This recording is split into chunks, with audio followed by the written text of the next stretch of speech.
दोस्तों, अगर आप बार बार अपना स्टॉप लॉस हिट होते देख रहे हैं और हर बार लगता है कि मार्केट सिर्फ आपके एंट्री के बाद ही रिवर्स होता है, तो आज की ये वीडियो आपकी ट्रेडिंग पूरी तरह बदलने वाली है। आज हम बात करेंगे स्मार्ट मनी कॉन्सेप्ट्स की, यानी एसएमसी की, जो इंस्टीट्यूशंस और बिग प्लेयर्स असल में मार्केट में कैसे ट्रेड करते हैं उसका पूरा तरीका है। ये कोई इंडिकेटर नहीं है, ये मार्केट को पढ़ने का एक तरीका है, और एक बार आपको ये समझ आ गया तो आप चार्ट को बिल्कुल अलग नजर से देखेंगे। तो चलिए बिना समय गंवाए सीधे चार्ट पर चलते हैं और एक एक कॉन्सेप्ट को डिटेल में समझते हैं। सबसे पहले बात करते हैं मार्केट स्ट्रक्चर की, क्योंकि पूरी एसएमसी की नींव यहीं से शुरू होती है। जब भी आप चार्ट खोलते हैं, प्राइस हमेशा एक पैटर्न में मूव करता है, यानी हायर हाइज और हायर लोज बनाते हुए ऊपर जाता है, या फिर लोअर हाइज और लोअर लोज बनाते हुए नीचे जाता है। जब तक प्राइस इस पैटर्न को मेंटेन कर रहा है, तब तक हम कहते हैं कि ट्रेंड इंटैक्ट है। अब यहीं पर आता है ब्रेक ऑफ स्ट्रक्चर, यानी बीओएस। जब प्राइस अपने पिछले हायर हाई को तोड़कर उससे ऊपर बंद होता है एक अप ट्रेंड में, तो इसे हम बीओएस कहते हैं, और इसका मतलब है कि जो ट्रेंड चल रहा था वो कंटिन्यू हो रहा है, मोमेंटम उसी दिशा में बना हुआ है।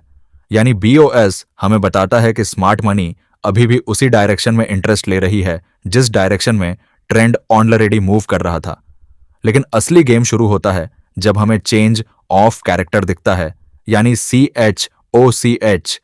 CHOCH तब बनता है जब ट्रेंड अपनी स्ट्रक्चर तोड़ देता है, यानी अगर प्राइस हायर हाइजेस और हायर लॉज बना रहा था और अचानक वो अपने पिछले हायर लो को तोड़कर नीचे चला जाता है, तो ये पहला सिग्नल है कि ट्रेंड में रिवर्सल आ सकता है।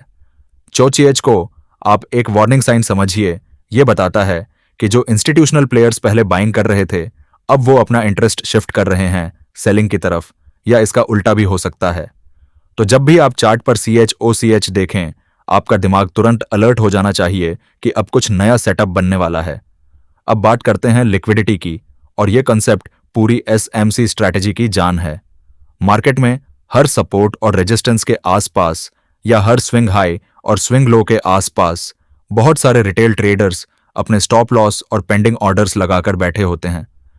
ये सारे ऑर्डर्स मिलकर एक पूल बनाते हैं जिसे हम लिक्विडिटी कहते हैं। अब स्मार्ट मनी यानी बड़े इंस्टीट्यूशनल प्लेयर्स इतनी बड़ी क्वांटिटी में ट्रेड करते हैं कि उन्हें अपने ऑर्डर्स फिल कराने के लिए इसी लिक्विडिटी की जरूरत पड़ती है। इसीलिए वो जानबूझकर प्राइस को उस लेवल तक धकेलते हैं जहां रिटेल ट्रेडर्स के स्टॉप लॉस या पेंडिंग ऑर्डर्स लगे होते हैं। प्राइस वहां थोड़ी देर के लिए उस लेवल को तोड़ता है, रिटेल का स्टॉप लॉस हिट होता है, और फिर अचानक प्राइस तेजी से उल्टी दिशा में मुड़ जाता है। इसी प्रोसेस को हम लिक्विडिटी ग्रैब कहते हैं, और आम भाषा में इसे फॉल्स ब्रेकआउट भी कहा जाता है। जब भी आप देखें कि प्राइस किसी स्ट्रांग लेवल को तोड़ता है, लेकिन उस ब्रेकआउट में मोमेंटम नहीं है और प्राइस तुरंत वापस उसी रेंज में आ जाता है, समझ जाइए कि यह एक लिक्विडिटी ग्रैब था, न कि असली ब्रेकआउट।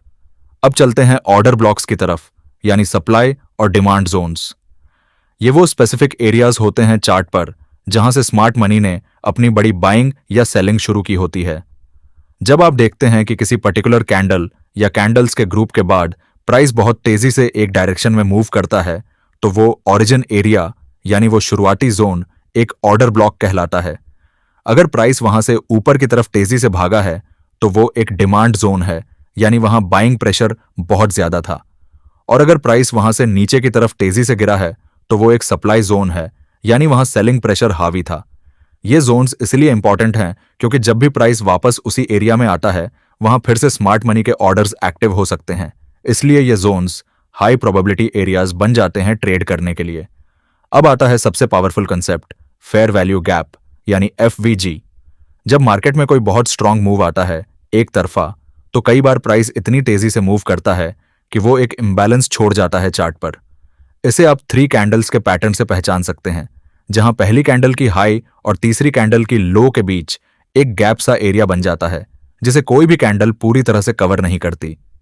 इस एरिया को हम फेयर वैल्यू गैप कहते हैं, यानी एक ऐसा जोन जहां प्राइस ने प्रॉपरली ट्रेड नहीं किया, एक तरह का इम्बैलेंस रह गया मार्केट में। मार्केट को नेचुरली एफिशिएंट होने की टेंडेंसी होती है, इसलिए ज्यादातर केसेस में प्राइस वापस आकर इस फेयर वैल्यू गैप को फिल करने की कोशिश करता है, यानी उस एरिया को रिटेस्ट करता है। और यही वो जगह है जहां हमें अपनी एंट्री मिलती है, क्योंकि एफवीजी रिटेस्ट एक बहुत ही प्रिसाइज और ऑप्टिमल एंट्री पॉइंट माना जाता है एसएमसी ट्रेडिंग में। अब इन सारे कंसेप्ट्स को मिलाकर देखते हैं कि पूरी स्ट्रैटेजी असल में चार्ट पर कैसे बनती है। सबसे पहला स्टेप है कि आपको 5 मिनट चार्ट पर एक स्ट्रॉन्ग सप्लाई या डिमांड जोन आइडेंटिफाई करना है, वो जोन जहां से पहले भी एक शार्प और पावरफुल मूव निकल चुका हो। एक बार वो जोन मार्क हो जाए तो अगला स्टेप है पेशेंस रखना और वेट करना उस लेवल पर एक लिक्विडिटी ग्रैब होने का। जब प्राइस उस जोन के पास आकर पहले थोड़ा उस लेवल को तोड़ता है, रिटेल के स्टॉप लॉस को ट्रिगर करता है और फिर तुरंत वापस मुड़ता है, तो यह पहला स्ट्रॉन्ग सिग्नल है कि स्मार्ट मनी एक्टिव हो चुकी है उस जोन पर।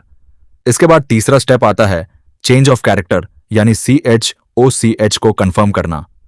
जैसे ही प्राइस उस लिक्विडिटी ग्रैब के बाद अपनी इमीडिएट स्ट्रक्चर को तोड़ता है ऑपोजिट डायरेक्शन में, तो यह कंफर्म हो जाता है कि रिवर्सल जेन्युइन है और अब प्राइस नई डायरेक्शन में मूव करने वाला है। और आखिरी स्टेप है उस मूव के दौरान बनने वाले फेयर वैल्यू गैप का वेट करना, और जैसे ही प्राइस वापस आकर उस एफवीजी को रिटेस्ट करता है, वहीं पर आपकी एंट्री बनती है ट्रेड में। इस पूरी सीक्वेंस को अगर आप एक साथ समझें तो ये कुछ इस तरह चलता है। पहले एक स्ट्रॉन्ग जोन आइडेंटिफाई होता है चार्ट पर, फिर वहां लिक्विडिटी को ग्रैब किया जाता है ताकि रिटेल ट्रेडर्स बाहर हो जाएं। उसके बाद स्ट्रक्चर में चेंज आता है जो कंफर्म करता है कि नई डायरेक्शन जेन्युइन है, और आखिर में एक फेयर वैल्यू गैप बनता है जिसका रीटेस्ट हमें बेहतरीन एंट्री पॉइंट देता है। यही पूरा फ्रेमवर्क है जो बताता है कि इंस्टीट्यूशंस किस तरह अपनी बड़ी पोजीशंस मार्केट में बनाते हैं बिना अपनी प्रेजेंस को जल्दी रिवील किए हुए। जो सबसे बड़ी बात इस पूरी कंसेप्ट में समझनी है वो ये है कि मार्केट कभी भी रैंडम नहीं मूव करता। हर मूव के पीछे एक लॉजिक होता है, और वो लॉजिक होता है लिक्विडिटी का इस्तेमाल। रिटेल ट्रेडर्स इसलिए बार बार ट्रैप होते हैं क्योंकि वो सिर्फ प्राइस को देखते हैं, लेकिन स्मार्ट मनी ट्रेडर्स ये देखते हैं कि लिक्विडिटी कहां पूल हो रही है और प्राइस उस लिक्विडिटी तक क्यों जा रहा है। जब आप इस नजरिए से चार्ट देखना शुरू करते हैं तो आपको हर ब्रेकआउट, हर रिवर्सल, हर शार्प मूव के पीछे की वजह समझ आने लगती है, और यही वो मोमेंट होता है जब आपकी ट्रेडिंग पूरी तरह बदल जाती है। तो दोस्तों, यही था स्मार्ट मनी कंसेप्ट्स का पूरा फ्रेमवर्क, मार्केट स्ट्रक्चर से शुरू करके लिक्विडिटी, ऑर्डर ब्लॉक्स और फेयर वैल्यू गैप तक। ये चारों कंसेप्ट्स अलग अलग नहीं हैं, ये एक साथ मिलकर एक पूरी स्टोरी बताते हैं कि प्राइस चार्ट पर मूव क्यों कर रहा है। जितना ज्यादा आप इन कॉन्सेप्ट्स को प्रैक्टिस करेंगे लाइव चार्ट्स पर, उतनी ही ज्यादा क्लैरिटी आपको मिलेगी मार्केट को पढ़ने में। अगर ये एक्सप्लेनेशन आपको समझ आई हो तो वीडियो को लाइक और शेयर जरूर करना, क्योंकि आगे और भी इंपॉर्टेंट पॉइंट्स कवर किए जाने वाले हैं जो आपकी एसएमसी की समझ को और मजबूत करेंगे।